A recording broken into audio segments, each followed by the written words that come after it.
What if हमें Avengers the Kang dynasty movie देखने को मिलती जो हमें प्रॉमिस किया गया था। वो फिल्म जो बाद में अवेंजर्स डूम्सडे बन गई विद डॉक्टर डूम। सालों तक मार्वल स्टूडियोज ने जोनाथन मेजर्स के कैंग द कॉन्करर को एक नए थेनोस के रूप में बिल्डअप किया। पूरे मल्टीवर्स सागा का सेंटर ही कैंग था। तो असल स्टोरी क्या होने वाली थी? अगर ओरिजिनल प्लान के अकॉर्डिंग फिल्म बनती तो हमें क्या देखने को मिलता? आज की इस वीडियो में हम इसी टॉपिक पर बात करेंगे। एक पूरा what if scenario for the Kang dynasty, जहां हम कॉमिक्स, प्लॉट लीक्स और फैन थ्योरीज को जोड़कर एक कंपेलिंग नैरेटिव बनाएंगे। एक ऐसी कहानी जो सीक्रेट वॉर्स के लिए एक परफेक्ट ब्रिज होती। इस स्टोरी को समझने के लिए हमें उसकी फाउंडेशन पर बात करनी होगी। पूरी सागा का स्टार्टिंग पॉइंट है लोकी का हीरोइक सेक्रीफाइस, जो उसके शो के सीजन 2 के फिनाले में हुआ था। जब उसने टेम्पोरल लूम रिप्लेस किया और इन्फिनाइट टाइमलाइंस को अपने कंधों पर उठा लिया, तब उसने एक ट्री ऑफ लाइफ क्रिएट किया, एक ऐसा कॉस्मिक स्ट्रक्चर जहां से हर टाइमलाइन अपनी आजादी से ग्रो कर सकती थी। इन शॉर्ट, उसने मल्टीवर्स को फ्री विल दी। लेकिन उस हीरोइक चॉइस के साथ एक खौफनाक और आयरॉनिक प्राइस भी था।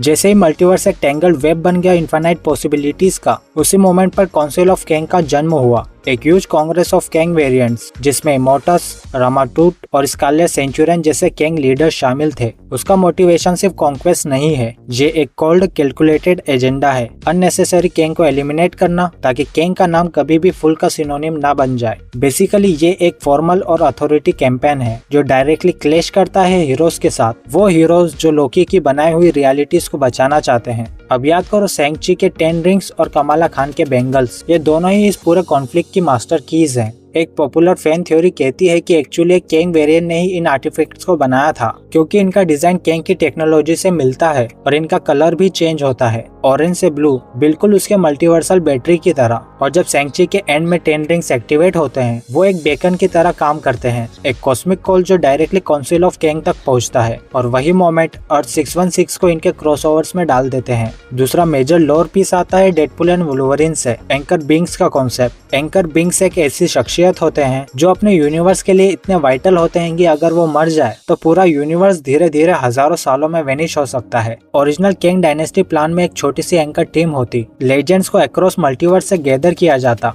जैसे ह्यू जैकमैन का वुल्वरीन और तीनों Spiderman, Tom Holland, Toby Maguire और एंड्रू गारफील्ड। ये ही बनने वाले थे मल्टीवर्सल अवेंजर्स। लेकिन प्लॉट ट्विस्ट ये था कि ये एंकर्स फेल हो जाते अपने मिशन में, और वही फेलियर डायरेक्टली सेटअप करता सीक्रेट वॉर्स को। और अब इन सब फाउंडेशन के साथ चलो इमेजिन करते हैं कि मूवी एक्चुअली कैसी दिख सकती थी। हमारी स्टोरी शुरू होती हीरोज से नहीं बल्कि विलन से। एक मैसिव टाइमलेस सिटाडेल के अंदर काउंसिल ऑफ कैंग बैठे हैं। उनकी आंखों के सामने लोकी का बनाया हुआ नया मल्टीवर्स एक ट्री ऑफ लाइफ के रूप में चमक रहा है, कैओटिक और ब्यूटीफुल, लेकिन उनके नजरिए में एक एक्सटेंशियल थ्रेट। हर इन्फिनाइट और अनकंट्रोल्ड ब्रांच उनके लिए खतरा है। और तब इमोर्टस, रामाटूट और स्कारलेट सेंचुरियन अपने कोल्ड और कैलकुलेटेड अंदाज में एक फैसला लेते हैं, अर्थ 616 पर इन्वेजन। फिर आता है वो इंसिडेंट जो पूरे मूवी का टोन सेट करता है, एक शॉकिंग और टेरिफाइंग मोमेंट। अचानक से एक sword shaped space station, Damocles base, New York city के ऊपर मटेरियलाइज होती है, और वहां से एक होलोग्राफिक कैंग द कॉन्करर पूरे वर्ल्ड को एड्रेस करता है, मैं अर्थ को कॉन्कर करूंगा ताकि इसे बचा सकूं।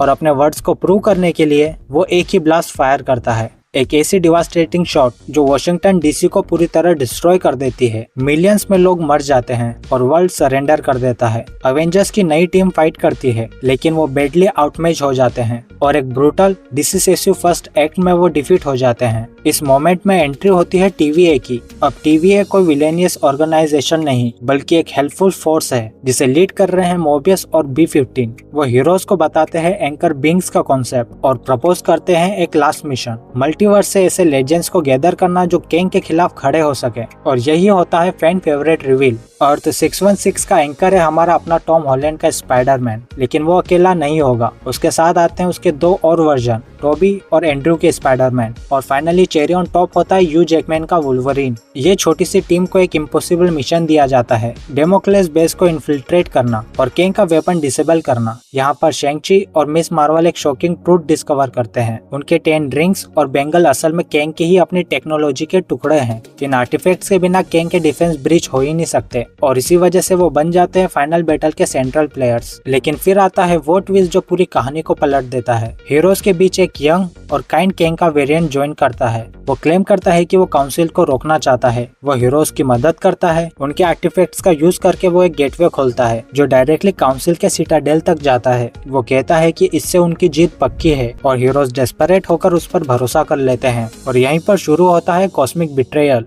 क्लाइमैक्स कोई विक्ट्री नहीं है बल्कि एक सिटास्ट्रोफ है। वो यंग कैंग वेरिएंट का प्लान एक ट्रैप निकलता है। रिंग्स और बेंगल की एनर्जी काउंसिल को डिस्ट्रॉय नहीं करती बल्कि उनके प्लान को एक्सेलरेट कर देती है। मल्टीवर्स कोलैप्स होने लगता है। इनकर्जन चेन रिएक्शन की तरह ट्रिगर होते हैं जहां काउंटलेस रियलिटीज एक दूसरे से टकरा के फटने लगती हैं। एंकर बिंग्स अपने मिशन में फेल हो जाते हैं। हीरोज की डिफीट सिर्फ एक बैटल नहीं है बल्कि एक डिजास्टर है, एक ऐसी अनाइलेशन जो एग्जिस्टेंस के फैब्रिक को अनराइटिंग शुरू कर देती है। और फिर वो haunting final sequence multiverse collapse होकर एक फ्रैक्चर्ड और पैचवर्क प्लेनेट में मर्ज हो जाता है। डिफरेंट रियलिटीज के सर्वाइविंग हीरोज इस अजीब सी दुनिया में जागते हैं पर उनकी मेमोरीज इरेज्ड हो चुकी हैं। और फिर मिलता है अल्टीमेट ट्विस्ट। वो यंग कैंग वेरिएंट जिसने हीरोज को बिट्रे किया था अब वो इस दुनिया का रूलर बन चुका है। लेकिन अब वो सिंपल कैंग नहीं रहा, यह है उसका असेंडेंट फॉर्म द बियॉन्डर। उसने पूरे कॉन्फ्लिक्ट को इंजीनियर किया था सिर्फ एक ही गोल के लिए, मल्टीवर्स को डिस्ट्रॉय करके अपना सिंगल डोमेन क्रिएट करना। एक ऐसी दुनिया जहाँ सिर्फ एक रूलर है, वो खुद। और बस इसी पॉइंट पर मूवी एंड होती है एक शॉकिंग होपलेस क्लिफ हैंगर पे जो डायरेक्टली स्टेज सेट करता है सीक्रेट वॉर्स के लिए। ये एंडिंग डार्क, कॉम्प्लेक्स और अनहीरोइक होती। एक ऐसी कहानी जो एमसीयू के लिए मास्टर क्लास अडेप्टेशन बन सकती थी जहां एक्सपेक्टेशन को रूइन करके ऑडियंस को एक ब्रूटल लेसन दिया जाता कि हर बैटल जीतने के लिए नहीं होती। और इसी वजह से सीक्रेट वॉर्स की कहानी और भी ज्यादा मीनिंगफुल लगती। दुख की बात यह है कि हमें यह वर्जन कभी स्क्रीन पर नहीं दिखा, लेकिन व्हाट इफ की दुनिया में यह हमेशा एक लॉस्ट चैप्टर रहेगा। So that's it. वीडियो अगर पसंद आई हो तो लाइक कर दो और चैनल सब्सक्राइब कर लो। मैं मिलता हूँ नेक्स्ट वीडियो में। Be nice.